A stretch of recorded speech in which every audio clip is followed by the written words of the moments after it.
manufacturer defines a thickness at which a worn brake disc must be replaced because it can no longer deliver the braking performance required.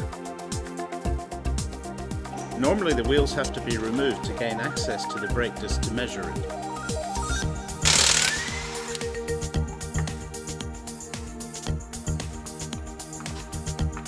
Time consuming. The new brake disc measurement gauge from Laser Tools makes this task quick and easy. Vernier caliper. Fit anvil to caliper. 3mm key. Tighten.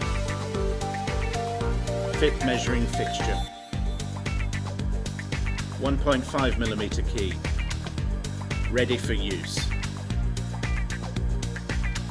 Zero the gauge. Fit through wheel and over the disc. If you can't fit the gauge through the wheel, measure from the inside. Zero gauge again, lift away. Close gauge, take reading. Measuring the brake disc without removing the road wheel. Job done.